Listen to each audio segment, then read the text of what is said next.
Last week, on the International Day of Education, I shared a quote from the Kannangara report where they say the individual must be helped to achieve the highest degree of physical, mental, and moral development of which he is capable, irrespective of his wealth or social status.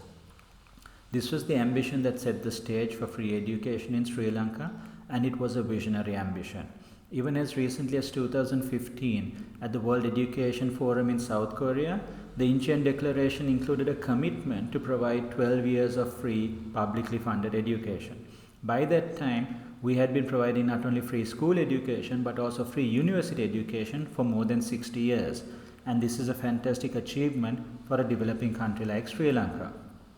But nevertheless, I don't believe we have achieved or been able to realize that vision, because whether a child in Sri Lanka receives a good education or not is very much dependent on the parents' wealth and social status. Now, we might be tempted to say that this is how the world is, right? If you are rich, you have a more comfortable life, you have better food, you have better health care, and of course, you have better educational opportunities as well. But there are two problems with this kind of thinking.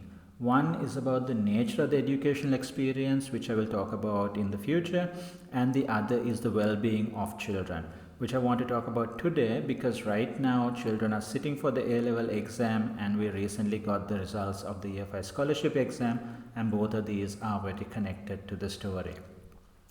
See, to achieve a visionary ambition and to give everybody a good education requires money. And successive governments in Sri Lanka have not invested enough money in education. So you have schools without basic sanitation facilities, you have a shortage of qualified teachers, we have a shortage of university placements, the list goes on. So what happens in this shortage? We have competition, right? We have competition to get into a good school, whether that's at year 1 or year 5. We have competition to get into university. It's all over. Now, in theory, the best students would get the best scholarship results and get the best schools, they'd get the best A-level results and get the best university placements. But what happens if you're good but not good enough to be the best? You'll try to improve your results and improve your rank. And this is where the investment parts comes in, right? So some people can afford private schools, some will go to public schools but will have private tutors, individual tutors, some will only afford the group classes, some will only afford mass classes, but everybody is supplementing it in some way. And this doesn't increase the number of places available in schools or in universities. To illustrate, let's imagine that no child is going for tuition classes and the 100 best children in the physical science stream are going to be selected for engineering at Morato. Now, what does the 101st place child do? If they go for tuition, they might get a little bit more marks and be able to get into Morato engineering.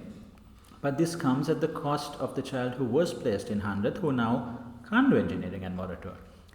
So what happens would be that that child also needs to go for tuition to make sure they can get in. And the end result is that actually, unless you're super confident of your abilities, everybody is going for tuition to get better marks. But we still have the scarcity, right? So now how do you get ahead? Well, you have to go for more and more classes or better tutors. And the end result is that you sometimes have children going for tuition classes early in the morning before school, and then after school, they go for multiple classes and just come home late at night. And this competition isn't only for the families who hope to get their child into university. This competition has got so glorified that it has become an end in itself. So every child is under pressure to get good results, to get straight A's, to get a good ranking class. And even extracurriculars have become part of this race. So it's some kind of achievement to say, like, my child is first in the class and is a prefect and plays chess and goes for swimming. And this competition is starting very, very early. So you have children as young as 3 learning to write letters, even though that's not developmentally appropriate, so that they can get better marks at the interview to get into a good school. And the end result of all of this is that children have no time to rest. They have no time to play, right? Even the extracurricular sports are so competitive that they're not about playing anymore, and they don't have time to relax. And this is not good for their mental health. Right? It's not good for the performing child who's always worried about staying ahead of the others. It's not good for the child who's not performing so well because they're always being told that you're not good enough and you just need to try harder. In the past, when we've spoken about this, some children have replied back to us saying that their friends are taking medicine to manage depression. Right? This kind of thing is crazy. This has to stop. So, what can we do? Well, one thing is, I think we have to prioritize our children's well being and mental health. So, we shouldn't be comparing our children's marks to others. We shouldn't be comparing how many extracurriculars my child is doing, and we shouldn't be putting them under so much pressure that they can't enjoy their childhood. And instead of asking them, like, how many marks did you get at the exam today and what did you learn today, we should talk more about how do you feel today, what made you happy today, what made you sad. And the other thing is that we must pressure the government to invest more in education, especially in ensuring that every child has access to a good education. Because when that doesn't happen, richer families can bypass it by paying for some form of private education, whether that's private school or tuition or whatever it is, but every child is paying for it with their mental health.